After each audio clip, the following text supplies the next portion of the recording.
What's going on, everybody? This is Darian. Thanks for coming back to my page. If it's your first time, welcome. If it's your repeat time, welcome back. So today I'm going to be talking about a little bit of stuff that goes on with the air rescue community. I have videos on that community, which was my last community since I just recently retired from the U.S. Navy after almost 22 years of service. So right now it's making world news, it's making global news, national news, and even local news in certain countries in the world. But the U.S. Navy helicopters, it just says U.S. Navy helicopters have fired upon, Houthi rebels' boats, sinking 3 out of 4 and killing 10 of their members. And there's so many different articles from all over the place, but I wanted to kind of talk about some stuff right now and kind of give a better insight. Most of the people who are reporting on it are just getting exactly what it is. They're just reporting on what they know. I can break it down probably better than anybody, and that was because it was my profession. I don't know any very many people who are speaking on it who actually did this mission or done this job before. So let's go ahead here. If you can see, follow along with me. The U.S. Navy sinks 3 Houthi boats attacking merchant ship in Red Sea, U.S. says. So this happened to end the year 2023. So it's kind of one of those things that we won't forget. A lot of people talk about the air rescue community and think it's not a part of special operations, when it clearly is. If this mission doesn't dictate that, I don't know what will.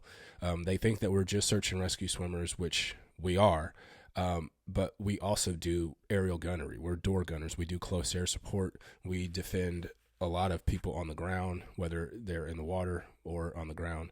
And like you can see here in this video, we obviously do put ourselves sometimes in combat situations and scenarios. So let's start here. U.S. Navy helicopters returned fire and sank 3 boats carrying Houthi militants in the Red Sea on Sunday, after U.S. warships responded to a distress call from a merchant vessel, military officials say.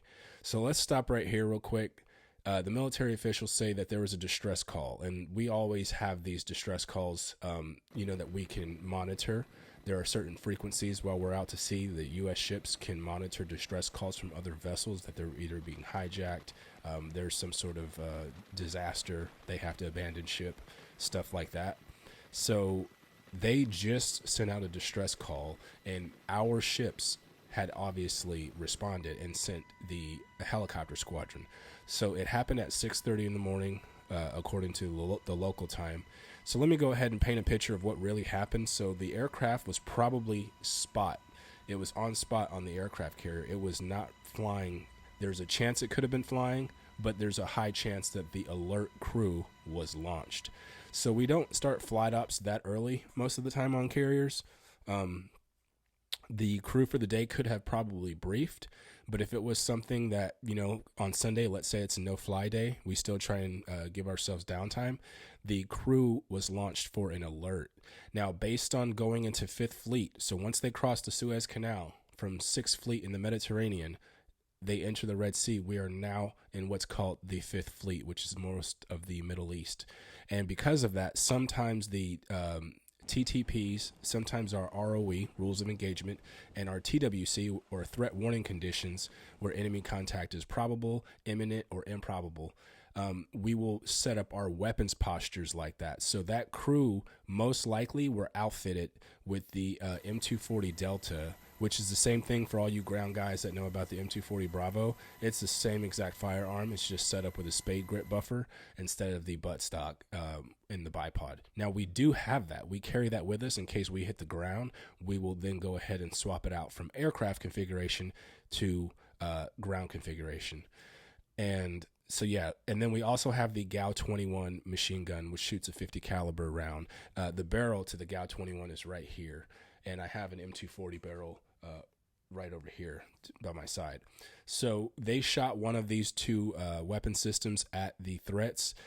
Let's go ahead and talk a little bit more. A Maersk container ship, the Singapore flagged Hangzhou, I'm probably saying that wrong, but bear with me, issued a distress call at 6:30 local time, U.S. Central Command said in a statement on Sunday. Merchant vessel said 4 small boats were attacking it. So this is something that happened similar with Captain Phillips with the Somali pirates. They also had the U.S. Navy get involved. We didn't have to engage any threats on there because they actually did have a hostage by the time that we got there. And obviously, Captain Phillips's life was more important than just wasting that small orange little fishing vessel.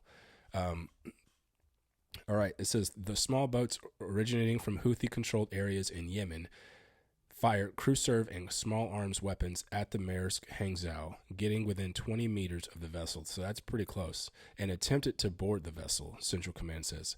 Helicopters from 2 U.S. ships, the USS Eisenhower and the USS Gravely, responded and issued verbal calls to the small boats, U.S. officials say. I'm going to stop right there and break that piece down. So it says helicopters, so there's obviously more than one, from 2 ships. So the carrier has what we call the MH-60 Sierra, or the gray version of the Black Hawk, and then we also have the MH-60 Romeo, which is also another gray version of an H-60, but it's more outfitted for surface warfare and subsurface warfare. Both of those aircraft can do surface warfare. There's a reason that the Navy specializes in maritime strike, stuff like that. So I'll go ahead and break that down real fast. So the Sierra Command is more of an armed helo response. It does a lot of naval special warfare, naval special operations missions. We all do logistics missions. The Romeo aircraft will still do NSW support more so, and they can do a lot of ISR, intelligence, surveillance, reconnaissance. And it says 2 ships. So it wasn't just helicopters from the carrier, which were Sierras and Romeos. It's also from the destroyer, which is strictly Romeos.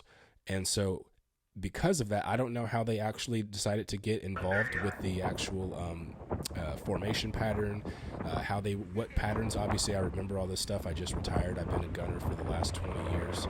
And so I'm curious what they used, but they had 3 different vessels. 4 vessels, 3 of them which were sank. They probably heard the helicopters coming at some point and started to split off. So they may have been engaged single threat, single helicopter, single threat.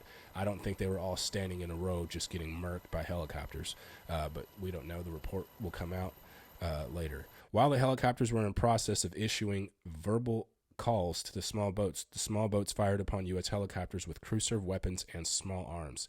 So if you're wondering if we have a bullhorn in the helicopter, we do not. Nope. We will reach them on maritime 16 or other frequencies that anybody with a vessel should be monitoring, or we'll try and come up on guard and actually speak to them.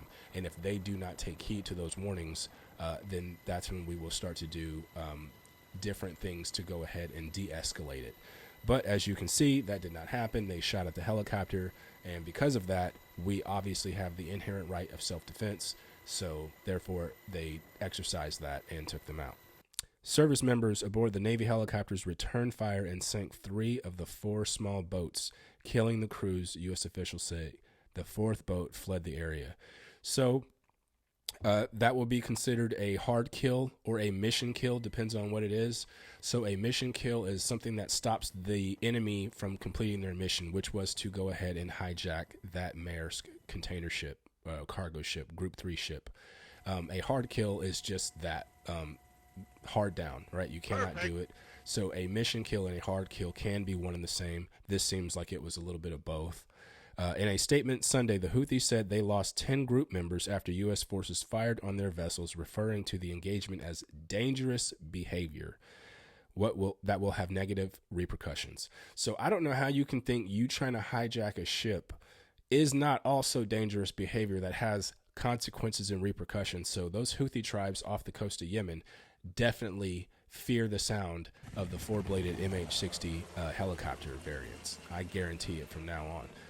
The crew that survived the engagement and that were able to flee, they went back with a story to tell. Do not mess with Navy air rescue crewmen while they're flying around. We do more than just get mail and save pilots who can't land on aircraft carriers. We will murk you with an M240 machine gun or a GAU-21 machine gun as well. That's one difference between the Navy and the other branches, is we obviously specialize in maritime assets and maritime missions. I think we single-handedly do that. I don't even think we share that responsibility with other branches. Nothing against them, but why would we when it's clearly a naval mission? So either way, that's that. The group said it will continue operating in the Red Sea. American enemy bears the consequences of this crime and its repercussions, the group said in part. The group also reiterated that it will not hesitate to confront any aggression against Yemen and renewed its advice to all countries not to be drawn into the American plans aimed at igniting the conflict in the Red Sea. U.S. does not seek to escalate the conflict, the National Security Council spokesman John Kirby, he's a retired admiral for the Navy, on Good Morning America. We do not seek a conflict wider in the region, and we're not looking for a conflict with the Houthis, he said. The best outcome here would be for the Houthis to stop these attacks, as we have made clear over and over again. So once again, like I just said, they were the ones in the wrong, and then because somebody helped out, you get what I'm saying? This is somebody who was minding their business in the shipping lanes, free passage, and then they're being attacked by rebels. They ask for help and they get help. And then the people who obviously got destroyed in that conflict, they're now saying they had no business helping them out. What? That's the most liberal shit you can think about is, you know, a gang member is jacking somebody. The person's getting jacked, ask for help. You come in there and jack up the gang member. Now the gang member says, you should have left me alone, and now there's going to be hell to pay. No, not at all. I wanted to go ahead and share some other things about the conflict. It is very hard, if not impossible, to outrun any helicopter, obviously, let alone a helicopter in the middle of the ocean. We can find you. We can get outside of your weapon engagement zone, and you will definitely be within hours. A lot of people were saying on other videos that it was a mere helicopter. That is not a mere helicopter. Nope. Those crews are highly trained. It takes about 24 months total from boot camp to the point where they're on deployment, anywhere from 18 to 24 months of training to get there. So some of these people who were actually on that ship who got shot at, I'm going to assume based on previous intelligence and engagements in the community, that anybody who has been shot at in any sort of way like that, they will receive an air medal. I believe both pilots and crewmen will receive an air medal, depending upon what happened specifically in the write-up report, or the incident report. During the debrief, the crewmen or the door gunners, it's not always the crew chief, although most likely in this scenario it was the senior man, the crew chief, they will probably be getting a silver star for what they did. At least, most likely. So yeah, I'm not sure how they can, I can tell you right now, they probably confirmed the dead people with the fact that, you know, after they had them DIW, which is dead in water, the ship sank, there might have been no bodies, no movement, something like that. You can count people. We can see them on our MTS, which is like a big FLIR turret. We can see that. And from far away, you can count how many bodies are on there, which is probably how they confirm the number of bodies on specific vessels. I can tell you right now, it was probably both aircraft. A Romeo would have been a very great asset to do that. Throw up that radar, go ahead, input those contacts, and from there, the Sierra and the Romeo would be able to engage them based on that. So shout out to the air rescue community again. Shout out to all my boys out there still holding it down on the Ike and the USS Gravely. Look forward to seeing you guys come back and hearing the story from the first-hand accounts. But yeah, so I wanted to shed some light on there about that. So either way, that's my video. Thanks for watching, and I'm out. Peace.